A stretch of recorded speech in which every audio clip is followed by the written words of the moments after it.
this high altitude video, I'll be talking about my working experience with Blueprint Rewritten, a startup documentary YouTube channel which, unlike E4 Trading, feel free to check out that video as well by the way, has a lot of long form content where I am not just the editor, I'm also part-time channel manager. So let's not waste any time and talking about what that workflow was like. First things first, we need to set up some ground rules. The editing style, what we're looking for, what kind of audience we're talking about, and everything in between. The first video we made was about the tragic story of the Boeing 737 MAX. You know, the plane that crashed multiple times because of a serious software issue and the company chose to, ignore it. Yeah, that one. The client already sent me the audio and my job was to turn this raw dog AI MP3 file into something engaging, interesting, and genuinely pretty fun to watch. Or so it seemed. After listening to the audio for like 10 minutes, I noticed that it is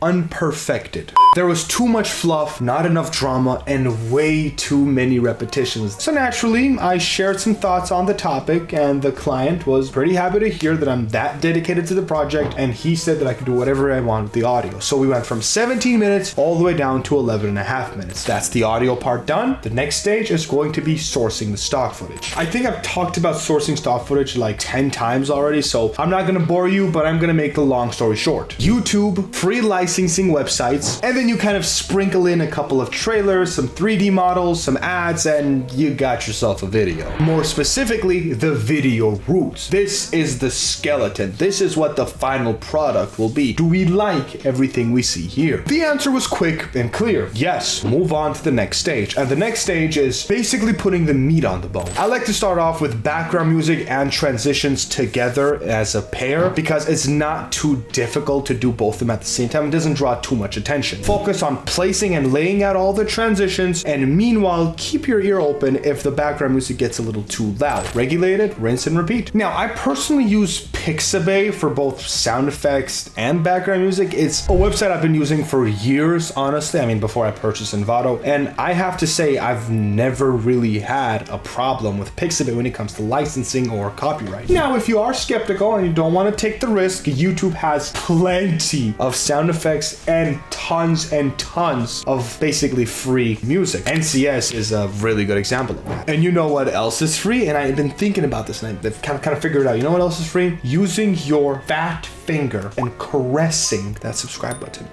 I know you're watching this video, Jason. I know where you live. Too much? Too far? Yes, no, yes, no. If it was too far, subscribe. And if it wasn't too far and it was funny, subscribe.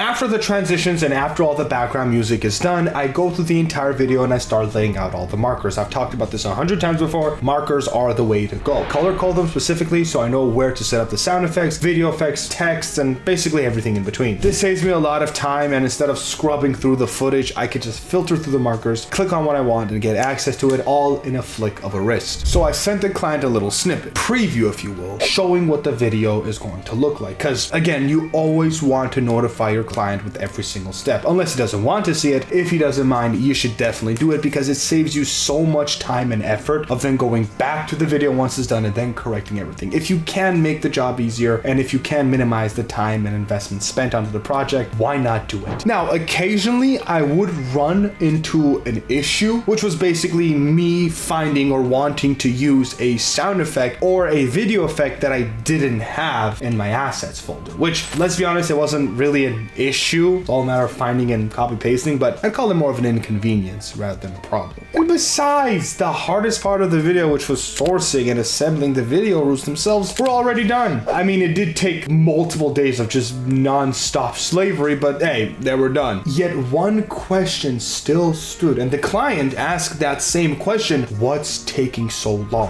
Why stretch 2 days on something you can do in just one? 2 words: quality control. Or one word, which is polish, but whatever gets you there. Instead of rushing through the entire project and getting it over with in a day or two, I like to take an extra day to review everything and make sure everything is up to par. After all, this is kind of a double-edged sword because this video is going on my portfolio, so it's in everyone's interest that it is as good as it can possibly be. So, was it? Was it as good as it could possibly be? No, because there's no such thing as a perfect video. And hey, at the end of the day, the client was more than happy with the the final product, which is something that I think matters most at the end of the day. And in fact, why won't we hear what the client had to say about the service themselves? I am a visual person. Seeing the clips was good, right? Because it gave me a visual representation of what you were thinking and how you were going about editing the video, right? When I saw the final video, I was blown away because it just made more sense. Everything was together because I saw short clips basically of your editing throughout the entire video and everything. I loved it. I think you definitely exceeded my expectations. Before I actually met with you, I did meet with one other person, and even the point of wanting to hop on a call was even light years ahead of the other person, because you actually showed that you were passionate about what you wanted to do. And I actually appreciated the idea where you asked me, hey, can you tell me more about the video? As opposed to immediately saying, yes, I'll hop on it. And just in case you were wondering, yes, the video did perform extremely well. And yes, we did end up making a bunch of other videos together, which also performed extremely well. In fact, we would go on to launch a whole nother channel dedicated to football this time. So judging by that, I'd say that the client was pretty happy with the service.